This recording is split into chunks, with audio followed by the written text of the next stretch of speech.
Am I the jerk for letting my sister go thirsty through an entire meal? My sister does this thing where she'll just say something she wants with the expectation that someone will do it for her. For instance, if she wants the AC turned on, instead of asking someone to turn it on for her, she'll keep repeating things like, "Oh, isn't it super warm in here? Does anyone else feel really hot?" Or, "I heard that today is a super hot day," and see if someone asks if she wants the AC turned on. She'll reply with, No, I'm good, but if you're hot, then you should turn it on." Anyways, last weekend it was my birthday, so my family and I went to celebrate. During the meal, she kept making comments implying that she wanted another cocktail, but wouldn't order it. The waitress even came by and asked if she needed anything, but she didn't order a drink even when we all did. I could tell she was agitated at that point, but it was my birthday, so I just ignored her. My brother and I brought up that she said no when the waitress asked, but she said that wasn't the issue. In her opinion, we should have known to order her a drink too because everyone else got one, and the fact that we let her go thirsty was inconsiderate, and that in the future, we ought to order her drinks too. She also said that she was only saying no to the waitress because her family should have taken care of her. Her words, not mine.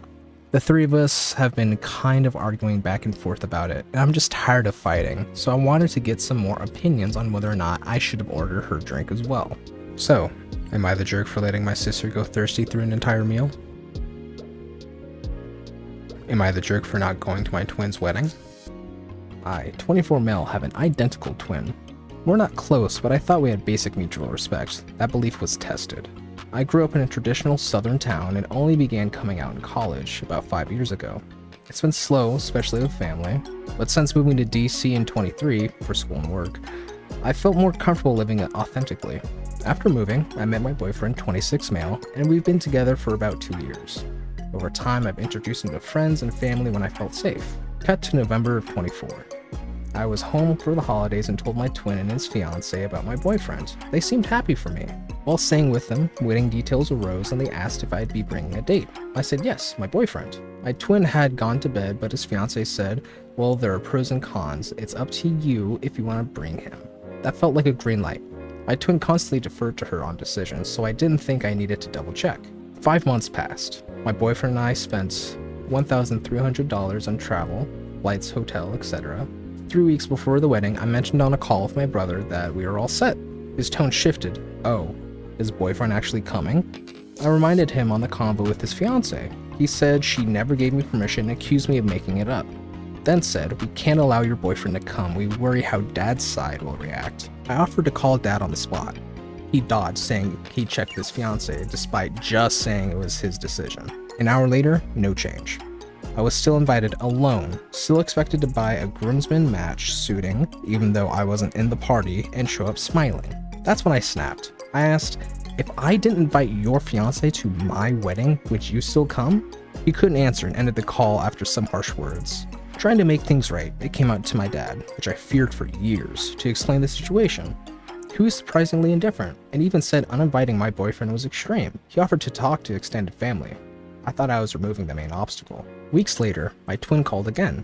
He now claimed our friends would be weirded out, so the excuse shifted.